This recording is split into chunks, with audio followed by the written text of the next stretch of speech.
আপোনালোকে চবেই পঢ়া লিখা মানুহ হয় আৰু আই থিংক চবেই ক'ৰবাত না ক'ৰবাত ইনষ্টিটিউশ্যনৰ লগত জড়িত হৈ আছে। বকতে হওক বা বকত বাহিৰত আপোনালোকে এডুকেশ্যনবোৰ কৰিছে। আপোনালোকক মই জাষ্ট এটা প্ৰশ্ন সুধিছোঁ, কোনখন স্কুলত জাষ্ট বিল্ডিঙৰ ওপৰ ক্লাছৰুমৰ তলত ক'ত আপোনালোকে কেণ্টিন দেখিছে, বা এনেকুৱা কলেজ ক'ত আছে য'ত ঠিক ক্লাছৰুমৰ তলত আপোনালোকে কেণ্টিন দেখিছে? মোক কাইণ্ডলি জনাব আৰু বা কমেণ্ট কৰিবৰ কাৰণে ভয় কৰিব নালাগে। যেতিয়া মই অপেনলি ছ'চিয়েল মিডিয়াত কথাখিনি ক'ব পাৰোঁ, আই থিংক আপোনালোকে কমেণ্টটো কৰিব পাৰে চাগে। সেইখিনিতো সাহস আপোনালোকৰ আছে বুলি মই ভাবোঁ। এতিয়া এখন কেণ্টিন জাষ্ট ক্লাছৰুমৰ তলত থাকে, তেতিয়াহ'লে ডেফিনেটলি ষ্টুডেণ্টৰ ডিচিপ্লিনছ আৰু যোনটো স্কুল এনভাইৰনমেণ্ট সেইটো বেয়া হৈ যায়। এতিয়া আপোনালোকে ভাবিব এনে কৈছে, কোৱা কাৰণ আছে। কিছুমান কাৰণ আপোনালোকে জানিলে অলপমান শ্বক হ'ব। এতিয়া ধৰি লওক, যেতিয়া আমি ক্লাছ কৰোঁ, স্পেচিয়েলি সেই কেণ্টিনটোৰ ওপৰত মই বহুত বছৰ ক্লাছ টিচাৰ হৈ আছিলোঁ। 4A টো জাষ্ট কেণ্টিনৰ ওপৰত হয় আৰু ওপৰতো HC আছে। যেতিয়া তেওঁলোকে ফুড প্ৰিপেয়াৰ কৰে ফৰ শ্বৰ্ট ব্ৰেক হওক বা লং ব্ৰেক হওক, তেতিয়া ডেফিনেটলি তেওঁলোকে যেতিয়া কুকিং কৰে, ফৰ এক্সাম্পল যেনেকৈ ম'ম' বুলি ধৰিলোঁ, ম'ম'টো যিটো স্মেল যায়, সেই স্মেলটো ডাইৰেক্ট ক্লাছৰুমত সোমায়। এতিয়া মই এজন টিচাৰ হয়, মোক যদি ডিষ্ট্ৰাক্ট কৰে, তেতিয়াহ'লে ডেফিনেটলি ক'ৰবাত না ক'ৰবাত ষ্টুডেণ্টকো ডিষ্টাৰ্ব কৰিব সেই টপিকটোৰ পৰা, যোনটো টপিকত আমি ক্লাছত চলাই আছোঁ বা পঢ়াই আছোঁ আমি। সেইটো হ'ল প্ৰথম ডিষ্ট্ৰাকশ্যন কেণ্টিনখন। আৰু ছেকেণ্ড হ'ল কেণ্টিনখন আই থিংক এটা টাইম দিয়া আছে, সেই কেণ্টিনত সেইখিনি সময়তে ল'ৰা ছোৱালীক খাবলৈ দিব লাগে। মই বহুত সময়ত দেখিছোঁ ৱাছৰুমত যাওঁতে, গেমছৰ সময়ত, লাইব্ৰেৰীত যোৱাৰ সময়ত তেওঁলোকে কি কৰে, ল'ৰা ছোৱালীবোৰ খাবলৈ দিয়ে। যোনটো ল'ৰা ছোৱালী ডেফিনেটলি কেণ্টিন বা দোকান থাকিলে ক'ৰবাত না ক'ৰবাত খাব বিচাৰিবই। চ' সেইটো নৰ্মেলি কেণ্টিন ষ্টাফে দিব নালাগিছিলে। আৰু কেতিয়াবা এনেকুৱা হয়, ষ্টুডেণ্টেও ফ'ৰ্চ কৰে, সেইকাৰণে কেতিয়াবা কেণ্টিনৰ ফালৰ পৰা দিয়া যায়। তো এইটো মই বেছিভাগ দেখিছোঁ। ইয়াত ক'ৰবাত না ক'ৰবাত যিটো স্কুল এনভাইৰনমেণ্ট সেইটো বেয়া কৰি আছে। নেক্সট হ'ল আপোনালোকৰ এটা ডাঙৰ টপিক। এই টপিকটোত চাগে আই থিংক কোনো এতিয়ালৈকে ফেচ কৰা নাই চাগে, কিন্তু মই বিং এ পেৰেণ্টছ এণ্ড তাতে কাম কৰি থকা টিচাৰ হিচাপে মই নিজে এই বস্তুটো ফেচ কৰিছোঁ, আৰু মোৰ কেইটামান কালিগছ আছে, সিহঁতেও ফেচ কৰিছে, আৰু আই থিংক ক'ৰবাত না ক'ৰবাত আপোনালোকেও ফেচ কৰিছে। সেইটো হ'ল এক্সট্ৰা মানি। যেতিয়া ষ্টুডেণ্টে নিজৰ ফ্ৰেণ্ড চাৰ্কলবোৰক যেতিয়া পইচা বেছিকৈ আনিব, খোৱা দেখিব, তাত ক'ৰবাত না ক'ৰবাত ডেফিনেটলি এক্সট্ৰা মানি লৈ অনা প্লেনিং কৰিব। এক্সট্ৰা মানি কেনেকৈ আনিব? এতিয়া নোকোৱাকৈ পেৰেণ্টছৰ পকেটৰ পৰা ল'ব বা ক'ত থৈছে পালে লৈ আহিব। ইভেন মোৰ ছোৱালী, মই লাজ নকৰোঁ ক'বৰ কাৰণে, ইভেন মোৰ ছোৱালী মই নজনাকৈ পইচা লৈ গৈ দোকানত কিনিছে। সেনেকুৱা ধৰণৰ এক্টিভিটিজবোৰ আৰম্ভ হৈছে, য'ত ল'ৰা ছোৱালীয়ে নিজৰ ঘৰৰ পৰা এক্সট্ৰা টকাবোৰ লৈ যায়, য'ত পেৰেণ্টছে এৱেৰ নহয় এই কথাখিনি। ইভেন মোৰ কেছত মোৰ ছোৱালী যেতিয়া টকা লৈ গৈছিলে, মই নিজে এৱেৰ নহয়, কাৰণ কিছুমান ক্ষেত্ৰত আমি থৈ দিওঁ এটা জেগাত, সেই জেগাৰ পৰা ওলাই লৈ গ'লে ডেফিনেটলি আমি গম নাপাওঁ। যিহেতুকে মোৰ তাতে কাম কৰি আছিলোঁ, মোৰ কালিগছ আছিলে লগতে, সেই কেণ্টিনটো মোৰ চিনাকি হয়, তো সেইকাৰণে মই গম পাইছোঁ। তো এনেকুৱা ধৰণৰ বহুত কেছ আছে, য'ত পেৰেণ্টছে ইভেন গমেই নাপায় যে তেওঁলোকৰ পকেটৰ পৰা পইচা আনি কিনে কিবা এটা খাই আছে। তো এইটো এটা ক'ব গ'লে ইনস্পিৰেশ্যন পাই আছে, এক্সট্ৰা পকেটৰ মানি এক্সট্ৰা পকেট মানি আনি কেণ্টিনত খাই আছে। ক'ৰবাত না ক'ৰবাত একফালৰ পৰা এটা বেয়া হেবিট এটা শিকি আছে, যোনটো মোৰ ঘৰত মই পাইছোঁ। নেক্সট হ'ল, কেণ্টিনটো সদায় স্কুলৰ অলপমান দূৰত থাকিব লাগে। এটা ছাইড হ'ব লাগে, এটা কৰ্ণাৰ হ'ব লাগে, য'ত পঢ়াৰ এনভাইৰনমেণ্টটো বেয়া হ'ব নোৱাৰে। চ' এতিয়া ক'ব গ'লে যোনখন কেণ্টিন এতিয়া বৰ্তমান তলত আছে, স্কুলৰ তলত, সেইখন কেণ্টিন এতিয়াও আই থিংক তাতে আছে, আৰু দুদিনমান পিছত চাগে বেলেগ জেগাত যাব। কিন্তু মই ভাবোঁ সেই জেগাটো প্ৰপাৰ জেগা নহয়, কাৰণ কেণ্টিন হ'লে এক ছাইড হ'ব লাগে।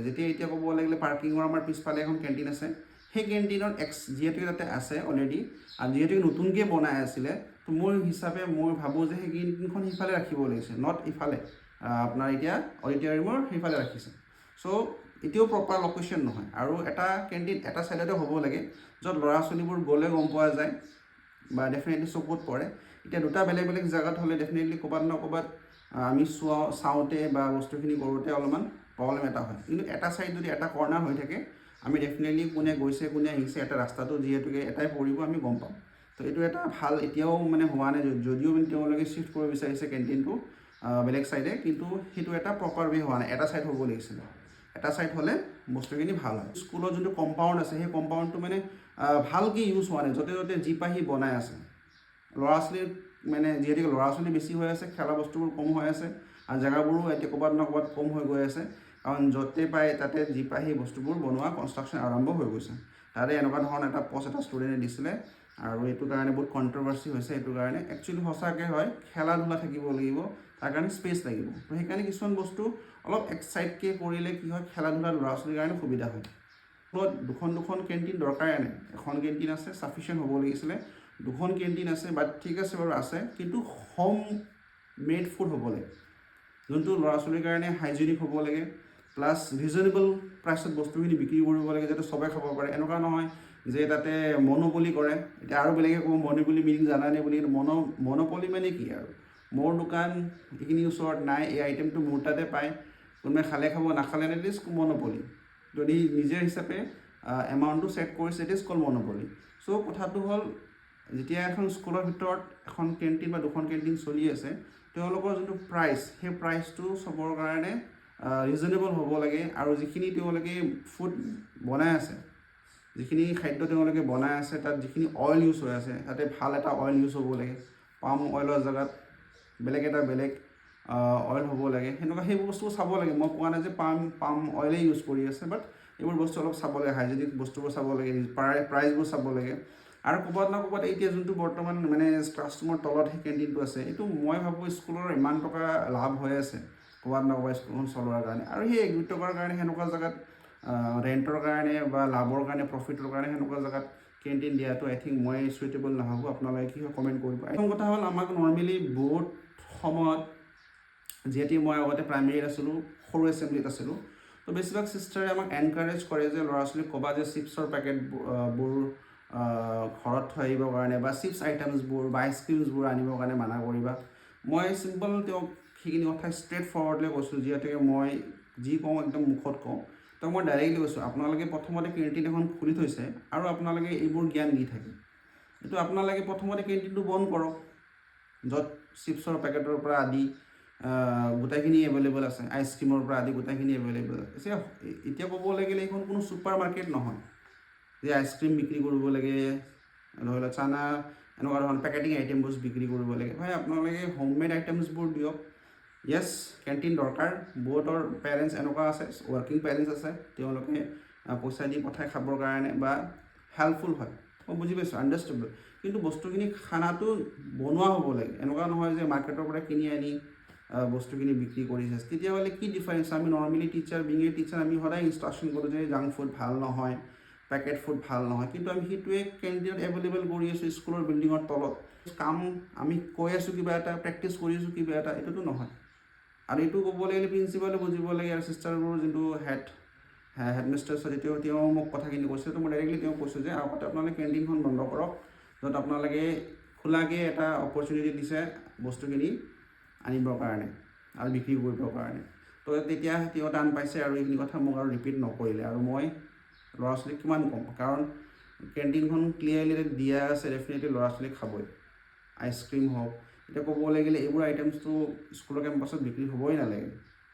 চিপছৰ পেকেট, আইচক্ৰীম, এইবোৰ বস্তুবোৰতো ডেফিনেটলি, ক'ল্ড ড্ৰিংকছ, এইবোৰতো হ'বই নালাগে। যিহেতুকে আমি স্কুলত হেল্ডি ফুডটো বিচাৰোঁ, হোম মেড ফুডবোৰ বিচাৰোঁ। তো ডেফিনেটলি সেইবোৰ কৰক, সেইবোৰতো প্ৰফিট আছে, প্ৰায় ভাল।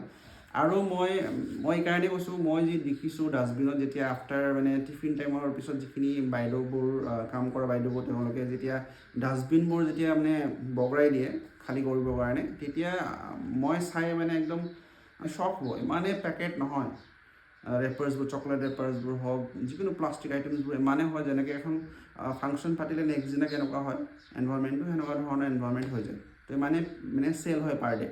তো মই এইটোৱে ৰিকুৱেষ্ট কৰিম যে কেণ্টিনখন যেতিয়া বনাইছে, যিহেতুকে বেলেগ জেগাত, এনেকুৱা জেগাত হ'ব লাগে, এক চাইডে হ'ব লাগে। আৰু ফুড আইটেমছবোৰ মানে এনেকুৱা হ'ব লাগে য'ত মানে ল'ৰা ছোৱালীৰ কোনো ধৰণৰ হেল্থ ইছ্যু নহয়। আৰু পেকেটিং আইটেমছবোৰ এভইড কৰিব লাগে, specially cold drinks, ice cream, chips, এইবোৰ বনোৱা আইটেমবোৰ তেওঁলোকে বনাই কিনে খুৱাব পাৰে। চবে ঘৰতো বনায় আৰু তেওঁ বনাই কিনে বিক্ৰী কৰিব পাৰে। আই থিংক কাৰো লছ নাইতো। কিন্তু ক'ৰবাত না ক'ৰবাত যোনটো এতিয়া বৰ্তমান কেণ্টিনটো তলত আছে আৰু যি আইটেমছ চেল হৈ আছে, ক'ৰবাত না ক'ৰবাত হেল্থ ইছ্যু এটা আছে, মানে হেল্থ ইছ্যু এটা হ'ব। তো সেইকাৰণে মই এইটো কথা কৈছোঁ। চ' এইখিনি আৰু বাকীখিনি